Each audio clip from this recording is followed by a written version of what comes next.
말씀 보도록 하겠습니다. 사도행전 7장 54절부터 8장 3절까지의 말씀, 저 여러분이 한 절씩 교독하고 마지막 절은 합독하도록 하겠습니다. 교독합니다.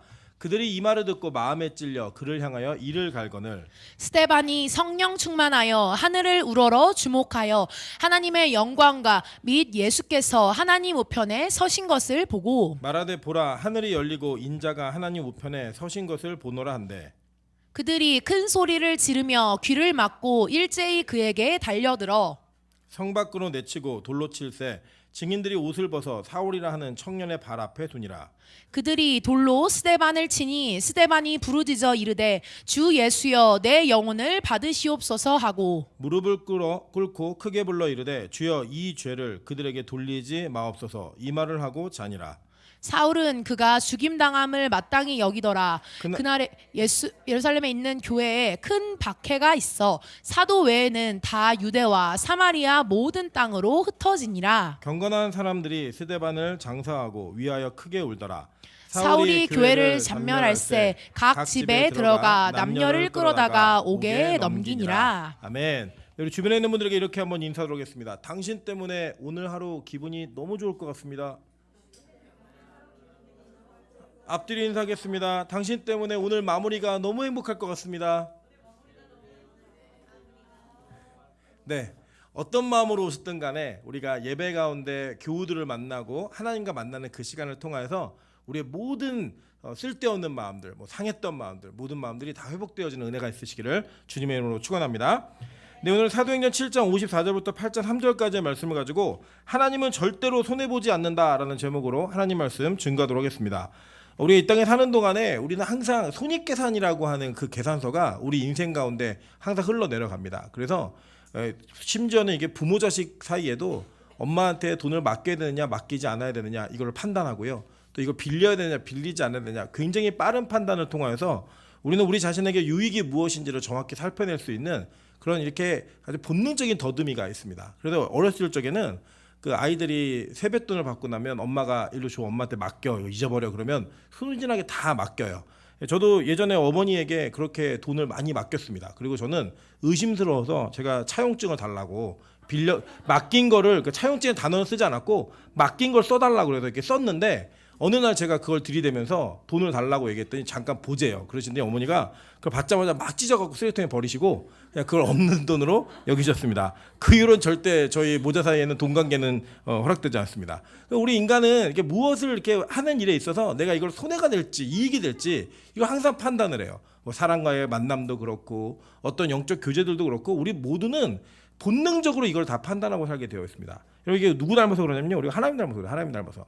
그런데 하나님이 우리를 통하여서 하나님의 일들을 이루어 가시는데 이 사도행전을 보시면 사도행전은 하나님의 교회가 어떻게 부흥했는가를 설명해 주고 있는 책이에요. 하나님의 말씀이 얼마나 왕성하게 일을 했는가. 여기서 말하는 교회는 우리가 지금 이 시대에 얘기하듯이 어떤 건물이나 규모 이런 걸 얘기하는 게 아니라 복음이 어떻게 펼쳐져 나갔는가 이걸 설명해 주고 있는 겁니다. 여기 보시면 우리가 여기까지 읽은 내용들을 쭉 보시면 이 예루살렘 교회는 사도들의 헌신과 또 그 제자들과 집사들의 수고와 말씀에 대한 선포를 통하여 놀랍도록 왕성하게 부흥해 왔습니다. 그리고 그 말씀이 얼마나 중요했는지 또 구약의 예수를 이해하고 전하는 그 말씀이 얼마나 힘이 있었는지를 성경 우리에게 계속 설명해주고 있다는 거예요. 그런데 이렇게 부흥하는 교회에 생겼던 문제가 뭐였냐면 이 교인들이 많이 모이고 나니까 구제를 하면서 이 구제를 누가 받느냐 못 받느냐 이런 거 가지고 싸우는 일도 벌어지고 문제가 생겼다는 거예요. 여러분, 그래서요, 하나님의 교회이긴 하지만 이 땅에 존재하는 하나님의 교회는 문제가 있다 없다. 네, 우리 옆 사람 보면서 인사하겠습니다. 다 이해합니다. 네, 다 이해하셔야 돼요. 문제 없는 교회는 있다 없다? 없어요. 네, 제가 이렇게 들어보고 그 사역자들 만나보면 문제 없는 교회 없습니다. 다 문제들을 이야기해요. 다만 문제보다 더 큰 은혜가 있기 때문에 교회가 유지가 되는 것이고 문제가 은혜보다 더 커지잖아요. 그럼 교회 깨집니다. 저는 빛과 소금 교회가 문제가 없는 교회로 만들고 싶지 않습니다. 여러분, 문제가 없는 교회는 아무 일도 안 하면 돼요. 그럼 문제 안 일어나요. 근데 그 문제 아무 일도 안 하면 은혜도 사라지거든요. 은혜하고 문제의 균형이 깨지기 시작하면 반드시 교회는 박살나게 되어 있습니다. 그런데 문제가 있더라도 은혜가 더 크잖아요. 그럼 그 모든 문제를 다 덮고 넘어갈 수 있다는 거예요. 실제로 이게 사도행전교회가 그랬던 것 같아요. 문제가 있었죠. 없지 않았는데 그 있었던 문제를 뭘로 해결했냐? 말씀으로 해결했다는 거예요. 그 말씀에 은혜가 임하고 그 집사들을 통하여서 성령의 역사가 막 일어나고 또 유대인들과의 논쟁 속에서 복음이 더 명확히 증거되니까 그 문제들이 눈 녹듯 사라지고 등장도 하지 않더라는 거예요. 여기 이 뒤에 뭐 구제가 공정하게 이루어졌더라 이런 말씀 없어요. 그래서 교회가 더 이상 그럴 거 문제를 삼지 않았다라는 거예요. 근데 문제는 뭐냐? 진짜 문제는 하나님께서 스데반이라고 하는 7 집사 가운데 한 집사를 메신저로 사용하시잖아요. 설교를 하는. 근데 그 설교자가 오늘 죽임을 당한다는 거예요. 여러분 이 죽임을 당하는 내용을 한번 보시면 이 내용이 이렇습니다. 그들이 이 말을 듣고 마음에 찔려 그를 향하여 뭘 갈았대요? 이를 갈았다라고 얘기하는 거예요. 여러분 이 내용을 보시면요. 이게 어떤 차이가 있느냐? 이게 베드로의 설교와 스데반의 설교가 똑같아요. 똑같은데 베드로의 설교와 스데반의 설교를 비교했을 때 그 똑같은 설교를 듣고 반응한 반응이 달라요. 물론 우리는 원천적으로는 하나님의 선택받은 자와 선택받지 못한 자의 스토리로 이해할 수 있습니다. 그래서 잘 보시면요. 베드로는 솔로몬 행각에 모여있는 유대인들에게 설교를 했고요. 그리고 이 스데반은 대제사장들과 그 사두개인들 그리고 성전 관리라고 있는 관료들에게 설교를 한 거예요. 그런데 이 반응이 완전히 다르더라는 거예요. 물론 아까도 제가 말씀드렸듯이 이 설교로 듣고 어떻게 반응하는가는 하나님의 선택 가운데 있는 문제입니다. 우리가 그것을 가지고 뭐 네가 마음을 잘 쓰면 구원받고 마음을 못 쓰면 구원 못 받고 이런 거 아니에요. 하나님께서 들리게 하시는 사람이 있다라는 거예요. 그런데 그 특징을 이렇게 분석하다 보면요, 이 설교를 들은 계층이 다른데 잘 보세요. 복음은 예수를 선택한다는 것은 나를 포기해야만 가능한 일이에요. 자아를 완전히 내려놓아야 됩니다. 자기 부인이 가능해야지만 그 복음을 받아들일 수가 있는 거예요. 그런데 가진 것이 많은 자들은 가진 것이 상대적으로 적은 사람들보다 자신을 버리고 포기하는 게 너무 어려운 거예요. 예를 들어 여러분 이렇게 한번 생각해 보세요. 쉽게 오늘 지금 이 예배 끝나고 예수님이 우리 교회 나타나셔가지고 지금부터 빛과 소금교회 성도 모두는 다 나를 따라라. 배와 그물을 버려두고 집을 버려두고 다 나를 따라오라고 얘기하시면 제일 주저하실 분이 누굴까요? 이 땅에 많은 걸 소유하고 있는 사람이 제일 힘들 거예요.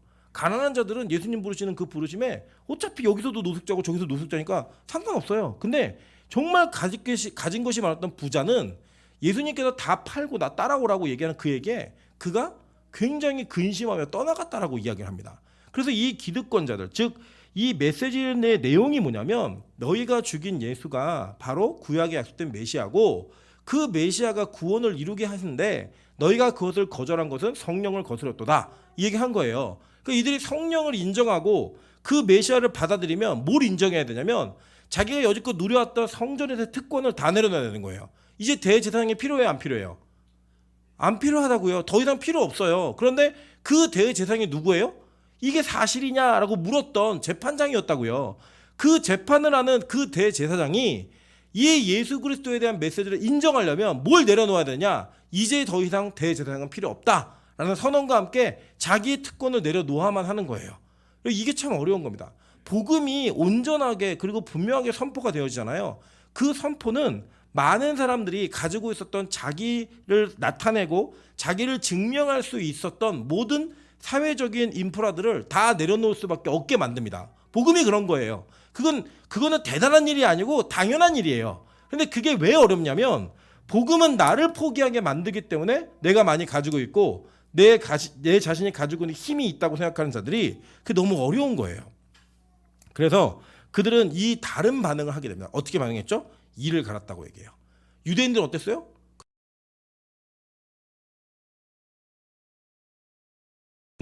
그 마음에 찔림이 있었지만 그 찔림이 자기를 내려놓는 데까지 이어지지 않더라는 거예요. 여러분 그래서 회개와 사과 이런 거 반성 이건 완전 다릅니다.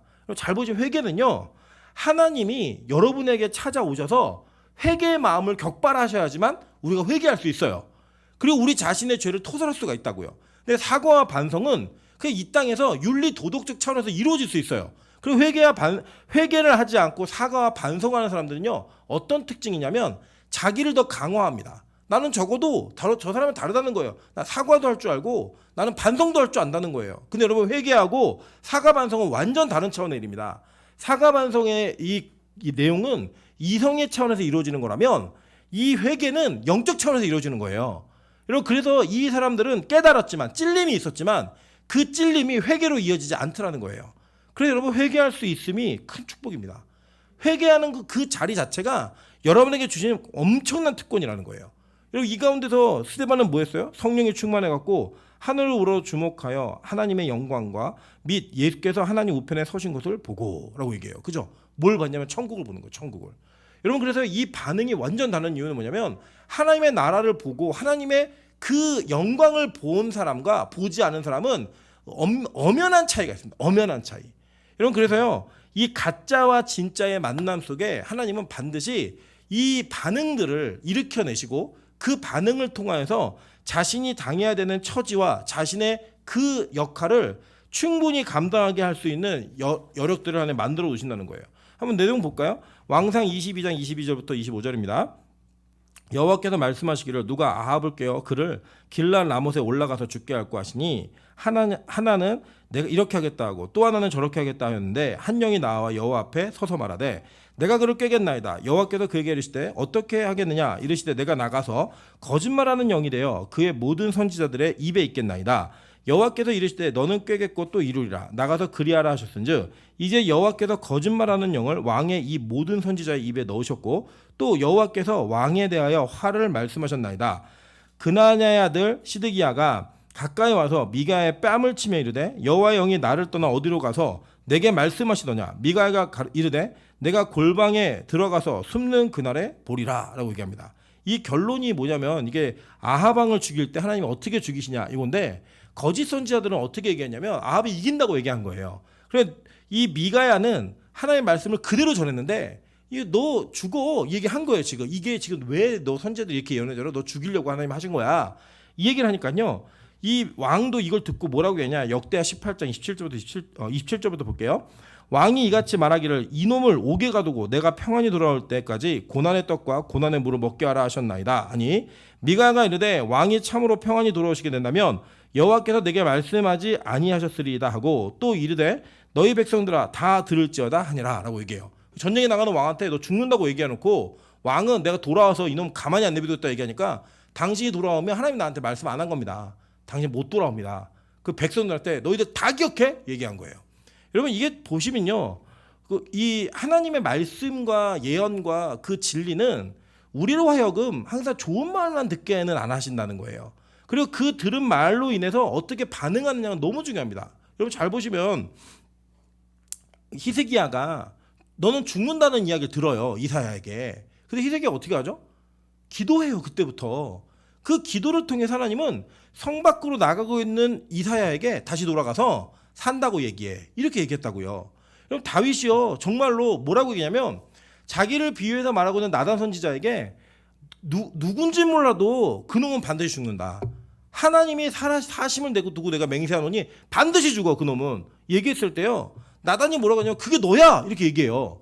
그럼 그때 이 장면 속에서 다윗이 하나님 내가 죄인입니다라는 그 고백으로 이 문제를 돌파하지 자기가 그것을 모면하려고 하는 다른 것들로 돌파하지 않더라는 거예요. 자기의 권위를 의지해서 자기의 힘을 의지해서 그걸 해결하지 않더라는 거예요. 근데 이 대제사장들은 어떻게 해결했냐면 마음에 찔림이 분명히 있었는데 자기의 권위로 그걸 해결하는 거예요. 돌로 쳐 죽여 이거 얘기하는 거예요. 그냥 신성 모독했으니까 돌로 쳐 죽여라고 얘기하면서 그를 끌어내어 돌로 쳐 죽이는 자리까지 나가더라는 겁니다.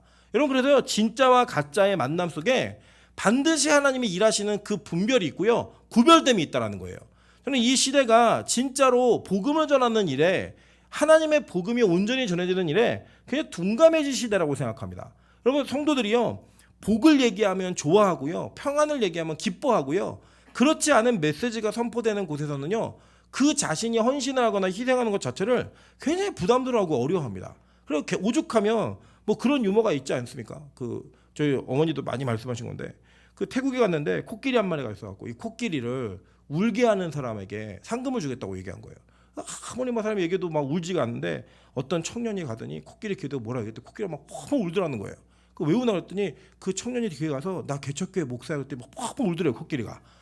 그리고 이 코끼리를 이렇게 손을 적게 하면은 상금을 더 크게 준다 그랬더니 다 하는데 안 되는데 아까 그 청년이 오더니 뭐라고 얘기한가 코끼리가 막 손을 휘젓더라는 거예요. 뭐라 그랬냐면 너 우리 교회 올래? 그랬더니 막 손을 휘저으면서 안 간다고 얘기한 거예요.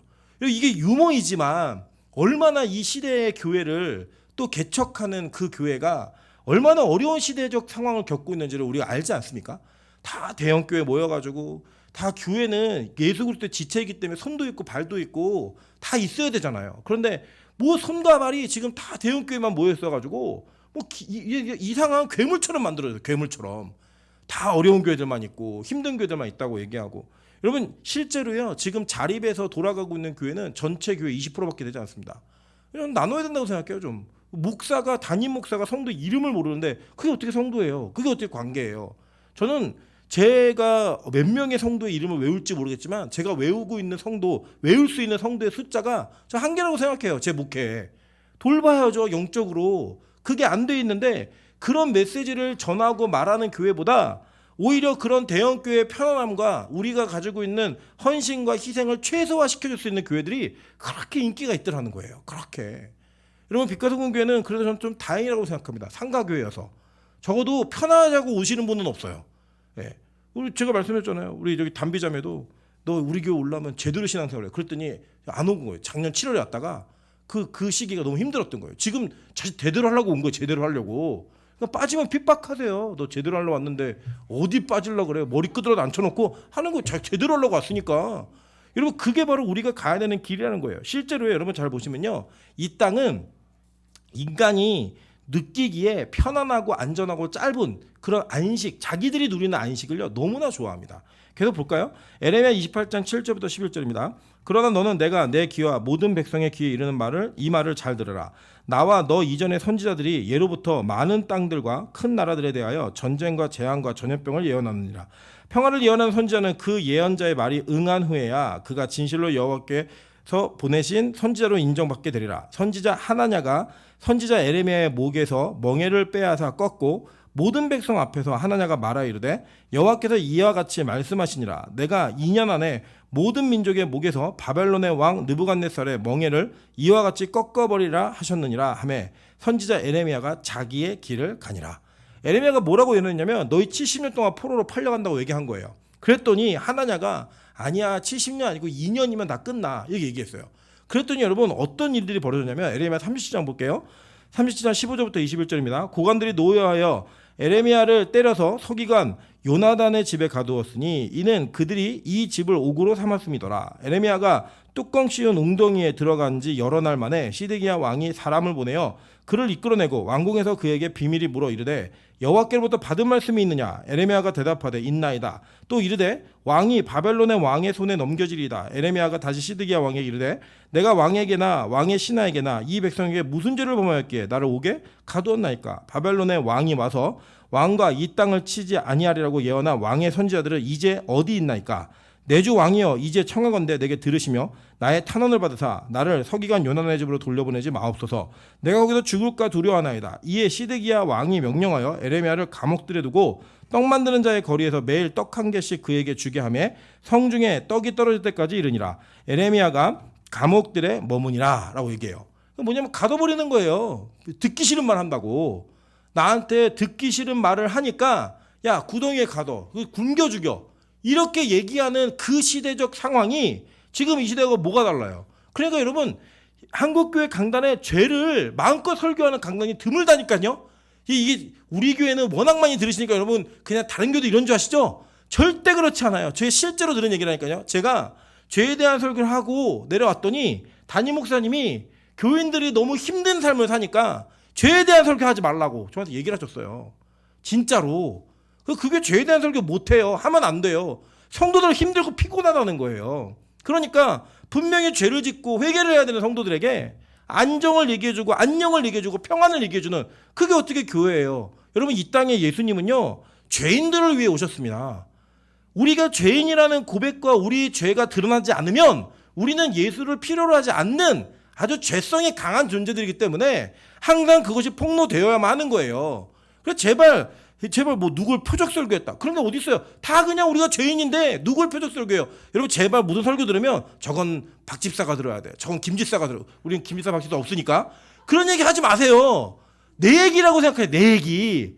내가 들어야 되는 이야기고 내가 고백해야 되는 이야기고 나의 모습이 폭로되어 있구나. 나를 보시는 거예요. 나를. 근데 우리나라에서 그걸 못하더라는 거예요. 그리고 자기에게 듣기 싫만 하면 교회 떠나고 교회 안 나오고 이런 일들이 비일비재하니까 그거 무서워갖고 벌벌벌 떠는 거예요. 벌벌벌. 여러분 그래서요. 이 스데반의 설교는 뭘 설교했느냐. 너희들 지금 예수를 거부하고 있고 메시아를 거부하고 있어. 니들 이렇게 살면 다 지옥 가. 이 얘기한 거예요. 이거를 대제사장에게 일개 유대인이 한 겁니다. 우리니까 집사라고 표현하죠. 대제사장이 볼 때는 이단의 무리들의 이단의 무리들 거기에 졸개 하나가 나타나더니 자기한테 감히 내 권위를 감히 내 특권을 이거를 끌어내리려고 해? 죽여버려. 이거 하는 거예요. 여러분 지금도요. 한국교회가 잘못된 거 뭔지 다 알아요. 모르지 않는다니까요. 근데 말을 못해요. 왜냐? 말하려면 선배 목사님들과 싸워야 되고 나이 드신 장로님들과 나이 드신 권사님들과 부딪혀야 되니까 그게 싫은 거예요. 말 못하는 거예요. 여러분 저는 빛과소 공개는 절대 그렇게 안 돼야 된다고 생각합니다. 우리가요 죄의 문제는 철저히 토설하고 해결하고 가야지만 구원이 있다고요. 복음이 있다고요. 복음이. 여러분 그래서요 이 스데반은요 이 죽음에 직면한 이 상황 속에서도 자기가 가졌던 선포했던 복음을 포기하지 않아요. 우리 이럴 수 있잖아요. 여기서만 내가 좀 심하게 말했는데 좀 용서해 달라고 이 순간만 모면하고 하나님 내가 더 큰 일을 도모하기 위해 내가 잠깐의 모면을 했습니다. 스데반 그렇게 얘기하지 않아요. 스데반은요 여기에서 죽더라도 그는 자기가 전한 복음을 포기하지 않습니다. 왠지 아세요? 천국을 보았기 때문에. 여러분 진짜를 경험하면요 우리 인생을 투자할 수 있어요. 진짜가 경험되면요 투자한다니까요. 여러분 우리 인생에서 내가 직접 보고 경험한 곳에 가서는요 우리가 우리 자신의 삶을 던지는 게 어렵지가 않아요. 예를 들면 저는 그렇습니다. 이번에 하늘은 저희 어머니가 말레이시아에 선교하러 가신대요. 저 감동이 하나도 안 돼요. 왜 안 되냐면 안 가봤으니까. 현장을 모르니까. 그런데 저희 어머니는 말레이시아의 목사님들이 하늘문에 오셔서 열흘 동안 훈련받고 예배드리고 간 거를 어머니가 사역을 직접 하셨거든요. 그러니까 그 사람들의 요청에 의해서 거기 가시니까요 가슴이 뛰고 설레는 거예요. 저는 안 그렇다니까요. 저는 절대 그런 마음이 없어요. 저는 그분들과 한 번도 교제한 적이 없기 때문에. 여러분 근데 저는 지금도 그래요. 필리핀에서 와달라고 얘기하면 막 가슴이 뛰어요. 제가 경험한 게 있으니까. 그 경험했던 관계성이 있으니까 와 진짜 하나님께서 이걸 통해서 무슨 일을 하실까에 기대감이 막 커지는 거죠. 여러분 마찬가지입니다. 스데반이요 천국을 보니까요 죽음을 두려워하지 않아요. 여러분 우리 왜 예수 믿어요? 종국적 목적이 왜 예수 믿으세요? 천국 가려고. 그거 아니세요? 이 땅에서 잘 먹고 잘 사니 왜 지옥 간다 하면 그거 하시겠어요? 이 땅에서 좀 어렵고 힘들어도 천국 가는 게 낫지 않으십니까? 그리고 그걸 위해서 그 당시에 유대인들이 가장 저주받는 사람이 죽는 고통스러운 방법의 1위가 돌 맞아 죽는 거예요. 그거를 맞아 죽는데 스데반이 절대 그 전한 메시지를 포기하지 않고 오히려 저들의 죄를 용서해달라고 얘기하더라는 거예요. 여러분 이거는요 스데반만 할 수 있는 게 아니에요. 히브리서 11장 13절부터 16절입니다. 이 사람들은 다 믿음을 따라 죽었으며 약속을 받지 못하였을 때 그것들을 멀리서 보고 환영하며 또 땅에서는 외국인과 나그네임을 증언하였으니 그들이 이같이 말하는 것은 자기들이 본향 찾는 자임을 나타냅니다.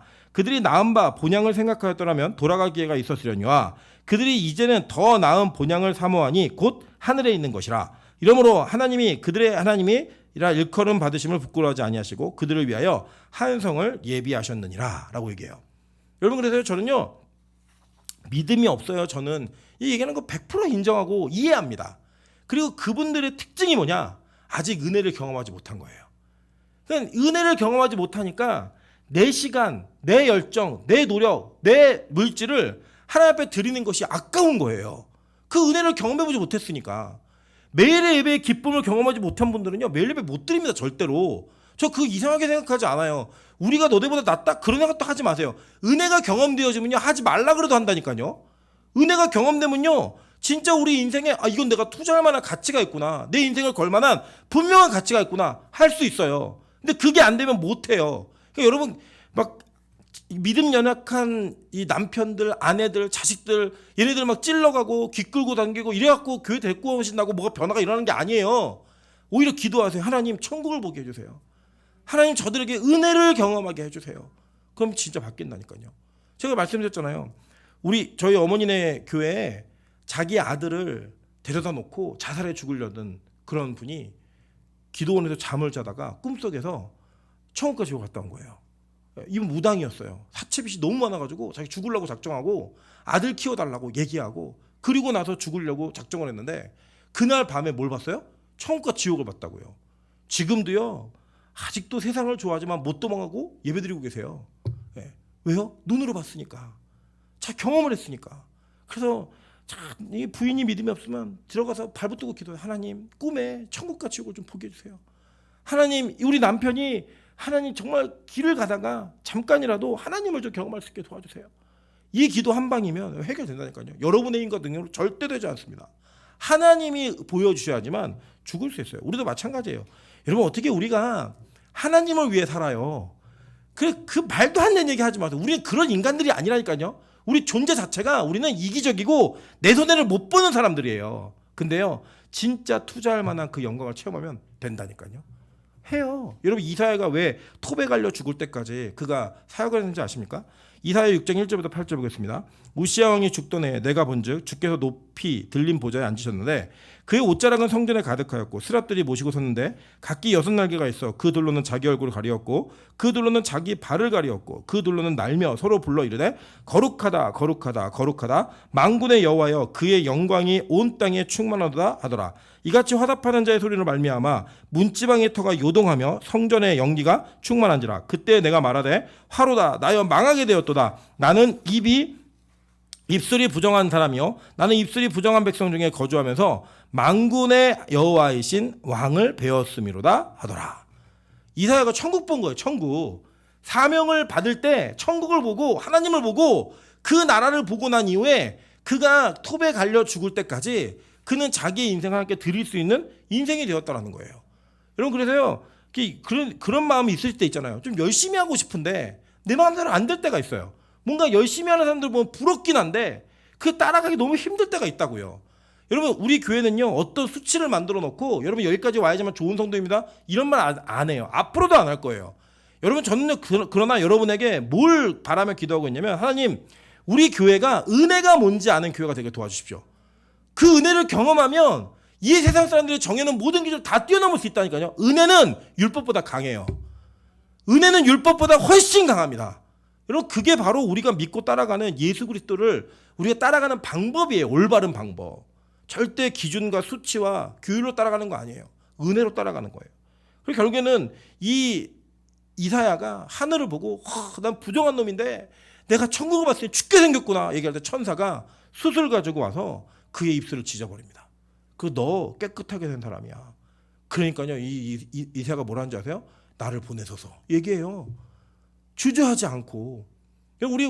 우리가 맨날 나는 아니에요 맞죠? 우리 아니에요 진짜. 우리 아닌데 우리가 왜 아님에도 불구하고 사용받느냐?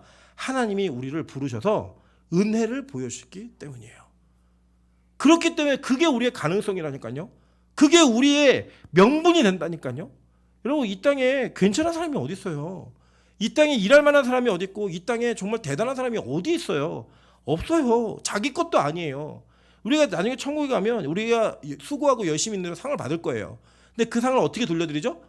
다 알고 나니까 다 누가 하신 거예요. 그게 하나님이 하신 거라서 우리는 모든 우리의 면류관을 다 그 왕의 발 앞에 내려놓게 될 거예요. 모든 영광을 다 돌려드리는 거예요. 돌아보니까 다 주님이 한 거니까. 근데 이 땅에 우리 뭐 하죠?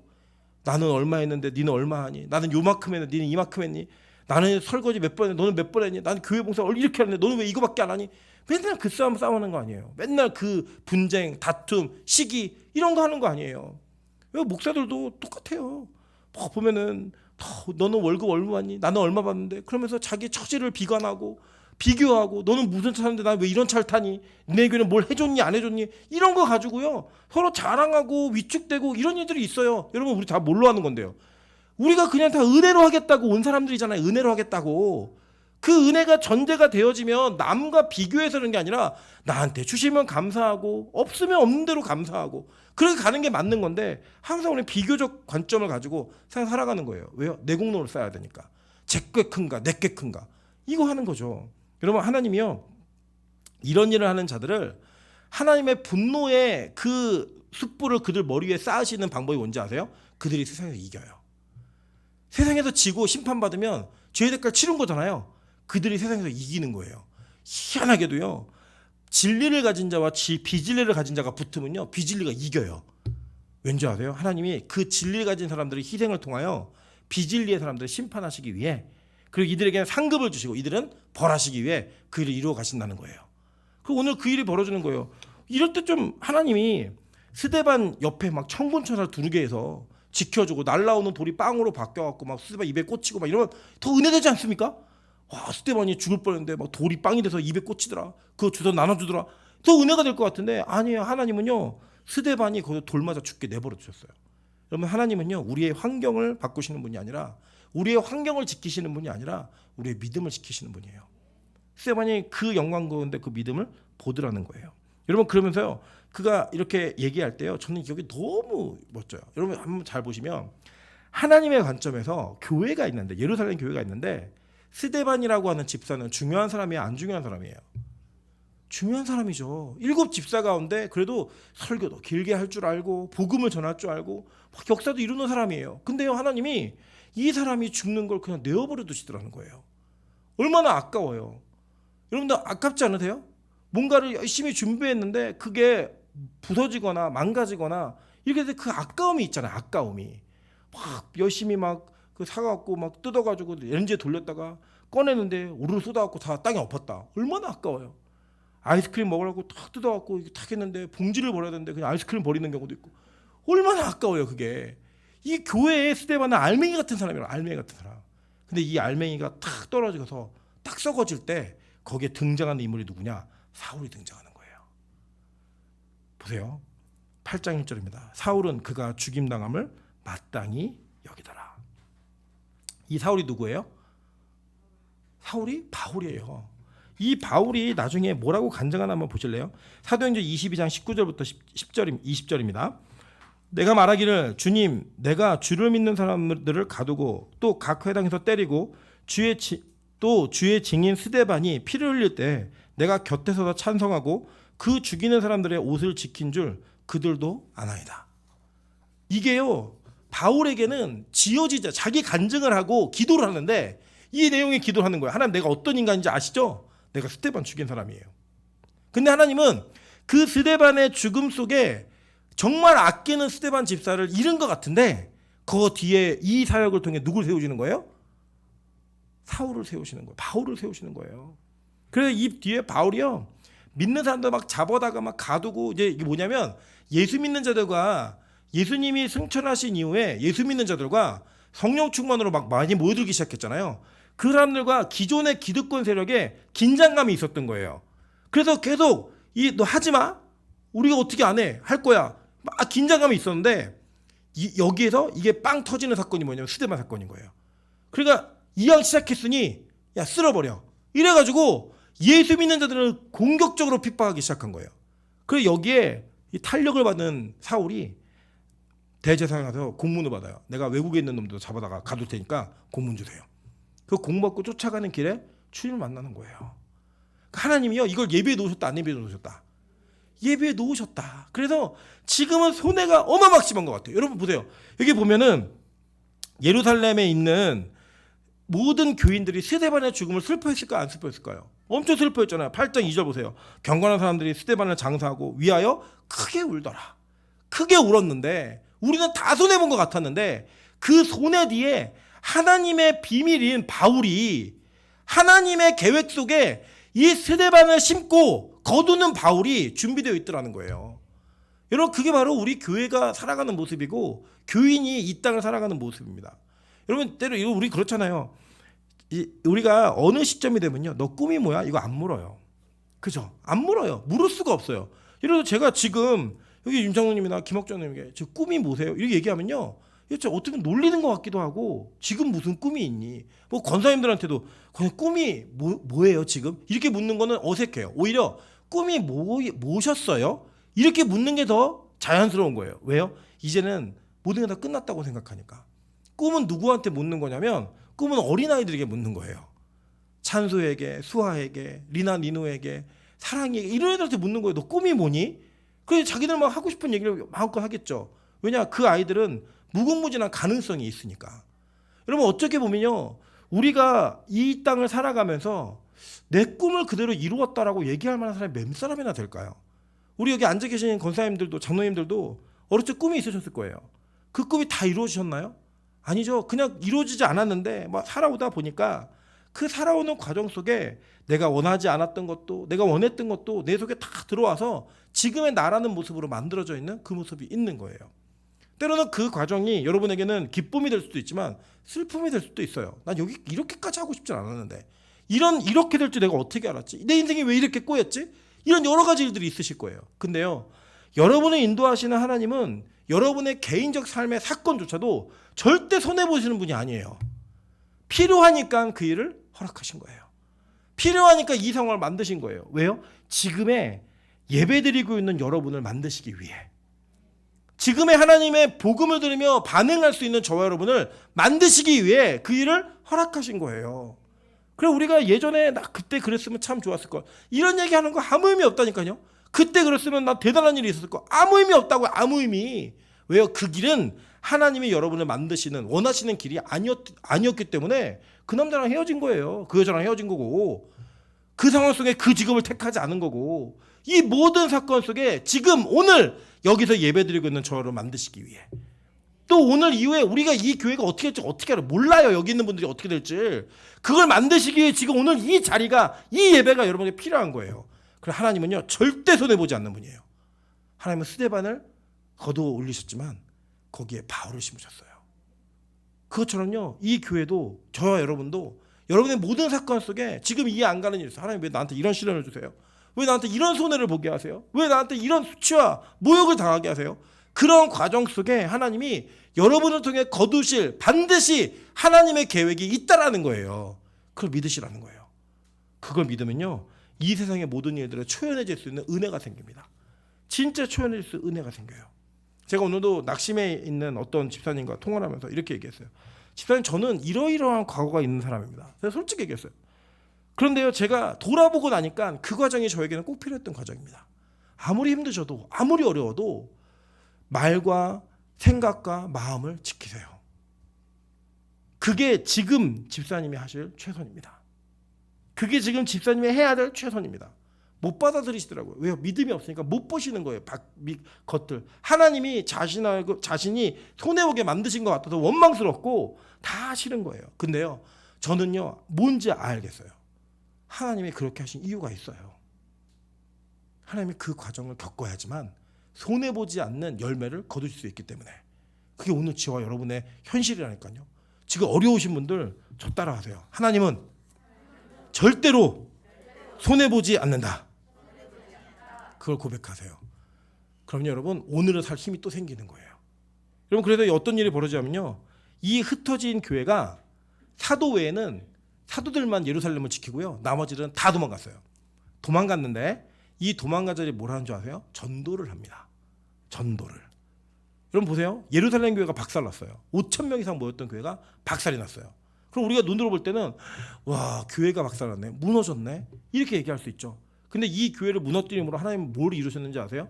사도행전 1장 8절입니다. 사도행전 1장 8절 6절부터 8절 보겠습니다. 그들이 모였을 때 예수께 여쭈어 이르되 주께서 이스라엘 나라를 회복하심이 이때니까 하니 이르시되 때와 시기는 아버지께서 자기의 권한에 두셨으니 너희가 알 바 아니요 오직 성령이 너희에게 임하시면 너희가 권능을 받고 예루살렘과 온 유대와 사마리아와 땅끝까지 이르러 내 증인이 되리라 하시니라 라고 얘기해요. 예수님이 이 이야기를 하시고 승천하셨어요. 그리고 120명, 500명에게 이야기하고 올라가셨는데 120명이 모여서 기도하다가 불을 받았고 그 120명이 5,000명까지 모여있던 거예요. 모여있으니까 얘네들이 뭐 했냐면 네가 더 먹니 내가 더 먹니 고 싸운 거예요. 하나님이요, 교회를 박살내시면서 뭘 하셨는지 아세요? 하나님의 나라를 확장시키셨어요.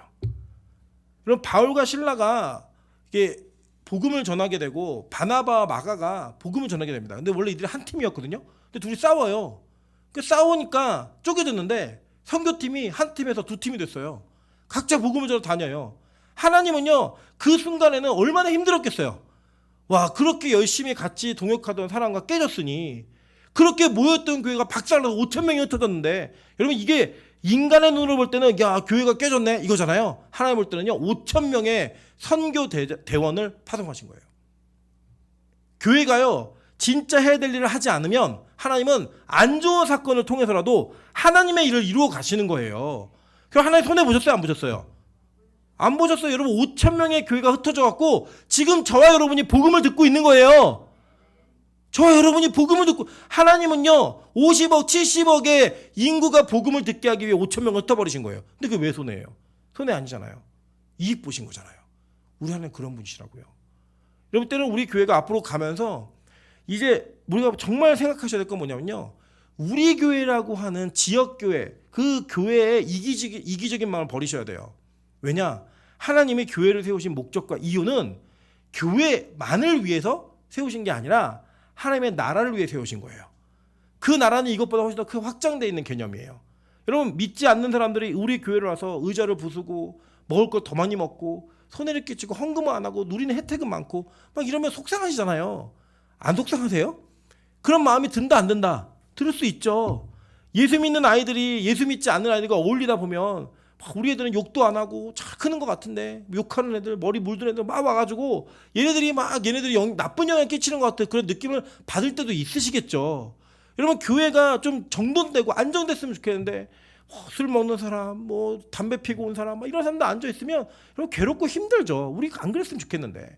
그래서 여러분 그게요, 우리 교회가 우리 교회라고 하는 그 울타리를 열어야지만 하나님은 이 교회를 세우실 은혜가 있는 거예요. 새신자 더 많이 퍼주세요. 믿지 않는 아이들이 와서 우리 아이들이 혹시라도 그 영향을 잠깐 받는다 할지라도요, 여러분 믿으세요. 하나님이 그 아이를 키우세요. 지키신다고요. 우리 아이들 걸 뺏어가도요 괜찮아요. 하나님이 다 갚아주신다니까요. 저는요 저희 집은 저희 게 없었어요. 집에 애들이 놀러와서 뭘 가져가면 걔네들 거였어요. 그게 하나님 뺏기는 인생을 살았다고. 뺏기는 인생을. 그랬는데 하나님이요 얼마나 많이 채우셨는지, 저는 돈도 없고 빚도 많지만 부자처럼 살아요. 뭐 사치하고 산다는 게 아니라 하나님 그렇게 공급을 해줘야 돼. 공급을. 그게 은혜라니까요. 은혜. 저는 지금 우리 찬이도 크는 거 보면요 진짜 저희가 그 광주를 못 떠날 수밖에 없는 이유도 있어요. 오늘도 어제도 제가 애들 데리고 왔거든요. 저희 아내가 야근을 하는 일이 생기니까 찬이를 얻고 올 수밖에 없어요. 근데 여러분 이게 원래는 매일 그래야 되는 일인데 저희 주변에서 집사님들이 저희랑 일면식도 없는 피 한 방울 섞이지 않은 가족들이 이 아이들을 자기 아이들처럼 돌봐주세요. 진짜로 그렇게 돌봐주세요. 저희 어머니가 저희를 못 돌봤던 거를 다 갚아주시는 거예요. 저희 어머니가 손해본 것 같았지만 저희 어머니 욕 많이 먹었거든요. 자식들 저렇게 내팽개치고 사역하러 다닌다고. 애들 교육은 하겠냐고. 애들이 뭘 보고 자라겠냐고. 그랬던 저희 집안에만 목사 2명이에요. 저희 친척들 중에. 저희 아이들요 전 믿어요. 하나님이 키우신다고 진짜 믿어요. 이 아이들을 이게 손해보지 않게 하나님이 하시는 일이 있어요. 여러분 믿으세요. 제가 여기 서 있는 간증이잖아요. 간증. 여러분 그것이 여러분과 저에게 은혜가 되기를 소망합니다. 진짜 믿음으로 나타나기를 소망합니다. 그래서 여러분 절대 손해본다 생각하지 마세요. 하나님은요 절대 손해보지 않는 분이에요. 믿으십니까? 여러분 통해 반드시 그 열매를 거두게 하실 거예요. 이 저는 너무 감사한 게 저희 빛과 소금의 주일학교 애들이 많아지고 있어요. 10명이에요. 10명. 여러분 10명입니다. 10명의 아이. 이 아이들이 5년 뒤에 10년 뒤에 어떻게 성장하게 될지 저는 막 기대만 해도 상상만 해도 막 가슴이 뛰어요. 진짜. 이 아이들에게 하나님께서 지금 여러분의 수고와 헌신과 희생들을 어떻게 이 아이들을 통해 이루게 하고 꽃피게 하실지 저는 그게 너무 기대가 돼요. 우리 권사님들 장로님들 어려운 교회 작은 교회를 지켜오시냐고 정말 수고 많이 하셨어요. 정말 손해 많이 보셨잖아요. 개인의 물질, 건강, 헌신, 희생 다 하셨잖아요. 근데요 제가 약속드릴게요. 하나님 절대 손해 보지 않으세요. 하나님 반드시 내가 그렇게 할 만했구나. 나의 그 수고가, 나의 그 열심이, 하나님께서 시키신 그 열심이 우리 아이들로 하여금, 우리 후대들로 하여금 이러한 복을 받게 하시는구나. 이거 보여드리고 싶어요. 진짜로. 그거 위해서 하나님 기도해 주세요. 그거 위해서 하나님께 기도해 주세요. 저도 같이 기도할게요. 하나님 이 교회를 열매가 있는 교회로 세워주옵소서. 그래서 오늘 우리 또 심는 거예요. 그리고 오늘 또 우리의 복음을 다시 한번 경험하고 그 십자가의 길로 걸어가는 거예요. 여러분 그럼요 하나님이 우리를 통해 반드시 이루실 거예요. 여러분 교회가 흩어졌지만 전도대원이 생겼습니다. 그리고 하나님은 하나님 나라를 확장시키셨어요. 우리 빛과 소금이 그런 교회였으면 좋겠습니다. 우리 교회가 아니라 하나님 우리 교회를 흩어서 하나님 더 많은 영혼들을 거두신다면 하나님 그 일을 할 수 있는 교회가 되게 도와주세요. 우리 교회 물질을 내보내서 더 많은 교회가 살 수 있다면 하나님 그 일을 할 수 있는 교회가 되게 해주세요. 그 과정을 통해 우리가 하나님의 영광을 보는 은혜가 있으시기를 주님의 이름으로 축원합니다. 지금 한점은 찬양으로 기도하며 나아가도록 하겠습니다. 다시 복음 앞에 찬양하며 나갑니다.